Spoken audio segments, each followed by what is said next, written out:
Binary পাঠশালা C programming ল্যাঙ্গুয়েজের video tutorial কোর্সে আপনাদেরকে আবারও স্বাগতম। গত পর্বে আমরা বিভিন্ন অনলাইন জার সম্পর্কে জেনেছিলাম এবং বলেছিলাম যে আজকের এই পর্বে আমরা যে কোনো একটি অনলাইন জাজ থেকে অথবা ইউআরআই অনলাইন জাজ থেকে একটি প্রবলেম সলভ করে দেখাবো যে কী করে প্রবলেম সলভ করতে হয়। চলুন তাহলে দেরি না করে সেটি দেখা যায় কীভাবে করতে হবে। প্রথমে আপনি আপনার ব্রাউজারটি ওপেন করবেন, এর জন্য আপনাকে মাস্ট বি ইন্টারনেট কানেকশনটি থাকতে হবে। তারপর আপনাকে যেটা করতে হবে একটি ওয়েবসাইটের ভিতরে ঢুকতে হবে, সেটি হলো www.uronlinejars.com। সো এই ওয়েবসাইটটিতে ঢোকার পর আপনি যদি এই ওয়েবসাইটের ইউজার না হয়ে থাকেন তাহলে আপনাকে প্রথমে যেটি করতে হবে তা হলো রেজিস্টার অপশনটিতে ক্লিক করতে হবে। আপনি চাইলে আপনি ফেসবুক, গুগল, লিঙ্কডইন যে কোনো একটি দিয়ে, এখানে 6টি অপশন রয়েছে, এর মাধ্যমেও রেজিস্টার করতে পারেন, অথবা আপনি ম্যানুয়ালি আপনার নাম, আপনার ইমেল, ল্যাঙ্গুয়েজ, পাসওয়ার্ড এবং কনফার্ম পাসওয়ার্ড অপশনটি দেওয়ার পর এখানে আই এগ্রিতে ক্লিক করে আপনাকে সাইন আপ করতে হবে। সাইন আপ করার পর আপনাকে যেটি করতে হবে সেটি হলো লগ ইন করতে হবে। আর অলরেডি যদি আপনি এর ইউজার হয়ে থাকেন তাহলে আপনাকে যেটা করতে হবে আপনাকে ডিরেক্ট লগ ইন করলেই হবে। যেমন আমি আমার আইডিতে লগ ইন করছি।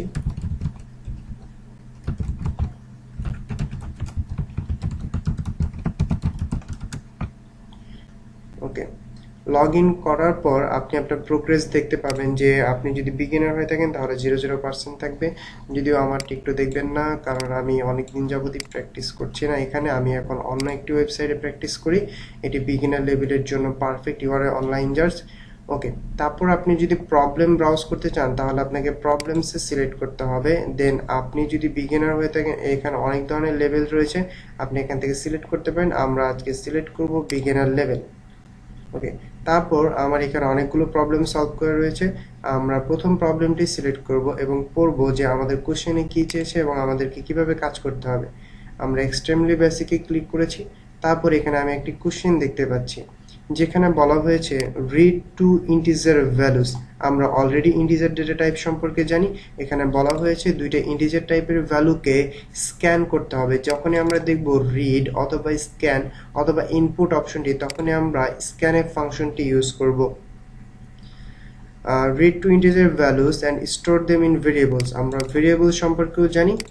ভেরিয়েবলগুলোর নাম এখানে বলে দিয়েছি a এবং b। এটা ফিক্সড নয়, আপনি আপনার নিজেদের ইচ্ছা মতো ভেরিয়েবল চুজ করতে পারেন। এবং মেক, এবং যেটা বলেছে make the sum of this two variables, এবং এই দুইটা ভেরিয়েবলকে যোগ করতে বলেছে। খুব ইজি, আপনারা এটি অলরেডি পারেন। দেন কি বলেছে assigning it's result to the variable x, এবং আমাদেরকে যেটা বলেছে সেটা হলো এক্স নামক একটি ভেরিয়েবলের ভিতরে ওই এ এবং বি এর যোগফল অ্যাসাইন করতে বলেছে, যেটা আমরা অলরেডি জানি অ্যাসাইনমেন্ট অপারেটরের মাধ্যমে ভ্যালুকে অ্যাসাইন করতে হয়। এবং এই প্রিন্ট এক্স অ্যাজ শোন বিলো আমাদেরকে এখানে এক্সাম্পল হিসেবে, আমরা অনেকেই এখানে 10 এবং 9 দেখার পরে মনে করি কি যে এর ভ্যালু হচ্ছে হলো 10 এবং বি এর ভ্যালু হচ্ছে হলো 9। এক্স্যাক্টলি আপনি কারেক্ট, বাট এটি কোনো কোডে ফিক্সড ভ্যালু না। আপনাকে যেটা করতে হবে এই ভ্যালু দুটোকে স্ক্যান করতে হবে, কারণ কোশ্চেনের প্রথমেই বলে দেওয়া হয়েছে রিড টু ইন্টিজার ভ্যালু। এবং আমাদেরকে প্রিন্ট করতে বলেছে সেটা হলো এক্স থাকবে, তারপর একটা স্পেস থাকবে, তারপর ইকুয়াল সাইন, তারপর আরেকটা স্পেস এবং ভ্যালু দুইটার যোগফল, এবং 10 আর 9 যোগ করলে 19, সেই 19টি এখানে দেখাতে হবে। ওকে, তারপর বলেছে don't present any message beyond what is being specified and don't forget to print the end of line after the result, otherwise you will receive presentation error. আমরা যে নিউ লাইন জেনারেট করা শিখেছি সেই new line যদি আমরা generate না করি, তার মানে এন্ড অফ দ্য লাইন, তাহলে আমরা যেটা পাবো সেটা হচ্ছে একটি প্রেজেন্টেশন এরর পাবো। তার মানে আমার প্রবলেমটি পারফেক্টলি সলভড হবে না, অ্যাকসেপ্ট হবে না। অ্যান্ড আমাদেরকে যেটা বলেছে আমরা এখানে যে মেসেজটি দেওয়া আছে শুধুমাত্র সেই মেসেজটি প্রিন্ট করব, আদারওয়াইজ অন্য বাড়তি কোনো মেসেজ আমি আমার কোডে রাখবো না। চলুন তাহলে এই প্রোগ্রামটির যদি সারমর্ম বুঝে থাকেন তাহলে আমরা এখন একটু কোডে ফিরে যাই। প্রথমে আমরা একটি ফাইল নিব, ফাইল নিয়ে ফাইলটিকে সেভ করব। আমি নাম দিচ্ছি problem1_1.c। আমি নাম দিয়ে সেভ করলাম। এবং তারপর আমি যেটা করব, প্রথমে আমাদেরকে বলা হয়েছিল দুটো ভ্যালু রিড করার জন্য। প্রথমে আমরা স্ট্রাকচারটি লিখি, তারপর আমরা যেটি করব মেইন ফাংশন, তারপরে দুটো ভেরিয়েবল ডিক্লেয়ার করব এ এবং বি। এবং আমাদেরকে বলেছিল যে x এর ভিতরে অ্যাসাইন করার জন্য, এজন্য আমরা x নামক একটি ভেরিয়েবল নিলাম। তারপর আমরা যেটা করব সেটি হলো দুটো ভ্যালু স্ক্যান করব। %d যেহেতু দুটো ভ্যালু এর জন্য দুইবার %d ইউজ করলাম।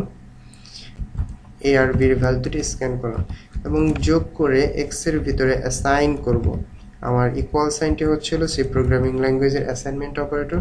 তারপর আমাদেরকে যেটি বলেছে সেটি হলো একটি মেসেজের মাধ্যমে প্রিন্ট করতে বলেছে, সেটি হলো x ইকুয়াল আমার যে সামেশনের যে ভ্যালুটি হবে \n, মানে নিউ লাইন জেনারেট করা, এবং আমি এই দুইটা ভ্যালুর যোগফল যেখানে রেখেছি x। ওকে, দেন আমি রিটার্ন অ্যাট লাস্ট 0 লিখে দিলাম। ওকে, চলুন একটা জিনিস একটু সবসময় খেয়াল রাখবেন যে এখানে যে মেসেজটি দেওয়া আছে এক্সটি দেখুন বড় হাতের দেওয়া আছে, সো মাস্ট বি আপনাকে এখানেও এক্সটি বড় হাতের ইউজ করতে হবে। এজন্য আমরা যেটা করব সবসময় এই ধরনের প্রোগ্রামের ক্ষেত্রে আমরা এই মেসেজটিকে কপি করে নিয়ে আসবো, রাইট বাটনে ক্লিক করে কপি, দেন আমরা এখানে প্রিন্ট করে দেব, মানে পেস্ট করে দেব। তারপরে 19 এর প্লেসে আমরা লিখব %d, কারণ আমাদের যোগফলের যে ভ্যালুটা। ওকে, তারপর আমরা এই প্রোগ্রামটিকে রান করব। রান করার পর আমরা যেটা করব সেটা হলো আমাদের এখানে যে স্যাম্পল ইনপুট এবং আউটপুট দেওয়া আছে সেই প্রবলেম সবগুলো আমি চেক করে দেব। যেমন 10 এবং 9 যদি আমি ইনপুট দেই আমার আউটপুট আসবে x ইকুয়াল 19। দেখে আসে কিনা দেখুন, x ইকুয়াল টু 19 এখানে যেভাবে আছে ঠিক আমার এখানেও সেভাবে এসেছে। আমি তারপরে আবার রান করে আমি আমার পরবর্তী এক্সাম্পলটি প্র্যাকটিস করে দেখব, চেক করে দেখব। সেখানে রয়েছে -10 এর ভ্যালু এবং 4 রয়েছে b এর ভ্যালু। দেখুন x ইকুয়াল টু -6 এখানেও ঠিক সেম আছে। ওকে, তার মানে আমরা এভাবে প্রতিটি প্রোগ্রাম এক্সাম্পলগুলো চেক করে দেখব। তারপরে আমাকে যেটা করতে হবে, আমি যদি একটু বামে খেয়াল করি প্রবলেম নাম্বারের ঠিক নিচের দিকে লেখা আছে সাবমিট অপশন। ওকে, সাবমিট অপশনে ক্লিক করার পর আপনার এখানে বাই ডিফল্ট আমার এখানে C++ দেওয়া আছে, কারণ আমি সবসময় C++ এ কোড করে থাকি ম্যাক্সিমাম সময়। সো আপনাকে যেটা করতে হবে এখানে সি এখানে টিক চিহ্ন দিয়ে দিতে হবে বা সিলেক্ট করে দিতে হবে।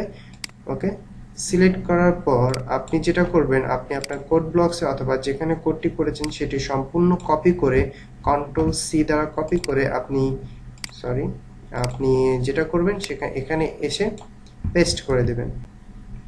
পেস্ট করার পর আপনাকে যেটা করতে হবে সেটা হলো সেন্ড, এই বাটনটিতে ক্লিক করতে হবে এবং বাটনটিতে ক্লিক করার পরে আপনি এরকম একটি লেখা দেখতে পাবেন যে code received, your submission was placed in the জাজিং কিউ। এটা মানে হচ্ছিল আপনার যে প্রবলেমটি যেটা আপনি সলিউশন করেছেন সেটা জাজের কাছে পাঠানো হয়েছে এবং সে চেক করছে যে আপনার প্রবলেমটি আদৌ সঠিক কি সঠিক নয়। আপনি আপনার প্রবলেমের সঠিক হয়েছে কিনা সেটি চেক করতে পারবেন সাবমিশনে ক্লিক করার পর। সাবমিশনে ক্লিক করার পর দেখুন আমরা দেখতে পাচ্ছি এক্সট্রিমলি বেসিক প্রবলেমটি অ্যাকসেপ্টেড হয়েছে এবং ল্যাঙ্গুয়েজ ইউজ করেছি, এবং এটা হচ্ছে আজকের মানে এটা ডেট দেখাচ্ছে, এটা হচ্ছিল ওদের নিয়ম অনুযায়ী ওদের যে ডেটটা। তার মানে আমরা যে প্রবলেমটি সলভ করলাম সেটি অ্যাকসেপ্টেড হয়েছে। সো আশা করি সবাই বুঝতে পেরেছেন। যদি বুঝতে কোনো সমস্যা হয়ে থাকে তাহলে আমাদেরকে কমেন্ট সেকশনের মাধ্যমে জানান। অ্যান্ড প্লিজ, প্রোগ্রামিং এতটাই ইজি নয়, আবার খুব বেশি কঠিনও না। আপনাকে যেটা করতে হবে যে কন্টিনিউয়াসলি প্র্যাকটিসের ভিতরে থাকতে হবে। একটু প্রতিদিন সময় করে যদি 1 থেকে 2 ঘন্টা করে প্রথম দিকে প্র্যাকটিস করেন, আপনি ডেফিনেটলি অনেক ভালো একজন প্রোগ্রামার হতে পারবেন। ধন্যবাদ সবাইকে এতক্ষণ সাথে থাকার জন্য। পরবর্তী ভিডিও টিউটোরিয়ালে আপনাদের সাথে আবারও দেখা হবে। ধন্যবাদ সবাইকে।